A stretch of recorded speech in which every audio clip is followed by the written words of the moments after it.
Hi guys, hope you're well. So today we're gonna make a beautiful homemade crumble 3 ways. Beautiful stewed fruit with a crunchy, crispy topping. It's an easy go-to dessert to make people very, very happy. What I wanna do is start off really basic on the filling and then really basic on the topping and then just change it up 3 times to get you all ready to go. So first up, let's start with the humblest crumble ever, the Great British Apple Crumble. Now I grew up with just Bramley apple crumbles, delicious.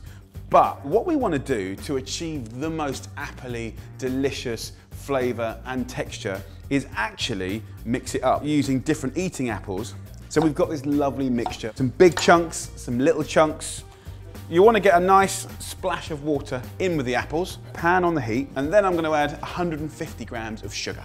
Just a few strokes of lemon zest, really, really nice. So a little lid on top, give that 5, 6, 7 minutes, and then when it's a little bit tender, then we'll get the crumble topping on top and get it in the oven. So when it comes to the beautiful crumble topping, it's a really simple recipe, half fat to flour. I'm gonna use a kilo of plain flour, and then we're gonna use half as much butter, so 500 grams. Why am I making so much? So I can bag up the rest and put it in the freezer, and then a month later, 2 months later, you see some fruit, bang it together, crumble on top in the oven, and you've done a dessert in no time at all. Bring this together, and then you want about 400 to 500 grams of sugar. That's golden caster sugar. You could just take a little bit of brown sugar. It gives it like a crunch. Some muscovado sugar. It's a little bit licoricey. You can do one, you can do a mix, you could even put a bit of honey in. So mix that up, add some vanilla. So you could use vanilla pods or paste. That absolutely smells amazing now. So that's your basic, standard, easy peasy crumble topping. And there you go. So I've got my apple here, sprinkle it on top.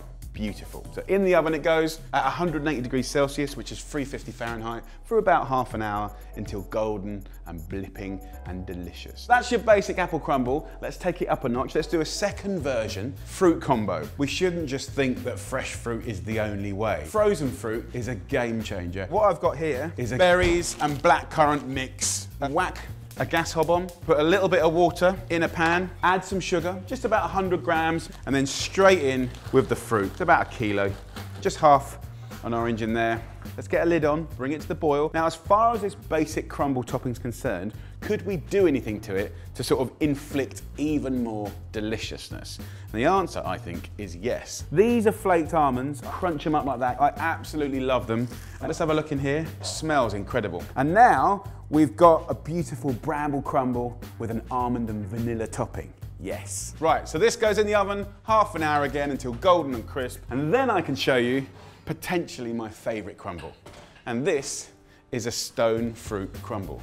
Have a little look at this. So I'll show you what I've done. I've just got beautiful stone fruit like plums, nectarines, peaches, apricots you could use, any combination you like. Take the stone out, put it in halves or quarters. I've sweetened this with 2 things.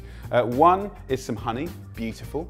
And 2, I just got some strawberries and grated it. And it's a really nice natural way to sweeten. And that roasting for about 20 minutes, it just makes it jammy and intense and delicious. And the other thing I love, love, love to do is beautiful porridge oats. So a nice handful in like that. Just use your hands. Porridge oats give it an incredible flavor, a lovely texture, and I absolutely love it. So this goes back in the oven for about 20 minutes, half an hour until golden and delicious. Let's let these cook, and when they're all cooked up, I'll show you what to do later. So it's that time where the 3 crumbles are ready. Beautiful, beautiful crumbles. Look at them, very exciting. Let's go in with our apple first. Come on, very pleasing. I'm gonna go for classic custard. Then we're gonna go for this beautiful brambles. Look at that, look at the color, come on. The smell is something else, and I love it when the ice cream starts to melt. Yes. And last but not least, we're gonna go for the roasted stone fruit crumble. Beautiful, such amazing, intense flavors. Now I get to have 3 mouthfuls of 3 crumbles. Humble apple crumble. Memories of school dinners, good ones. Good school dinners, Mrs. Gilby, love you, amazing. And then we got the frozen fruit to be able to go into a freezer and grab some topping and some fruit and knock out something that's homely and like a little hug. This is what we need in life, I think. So, oh, I love that. So good, completely different. Last but not least, the roasted fruit crumble. You know, it kind of feels a bit more grown up, a bit more adulty, I suppose. And what a wonderful way to finish a meal. I might have to start from the beginning again. I'm not sure if I said everything correctly. I think it's just an amazing dessert that makes me very happy, and I hope you enjoy it too. So until next time, take care.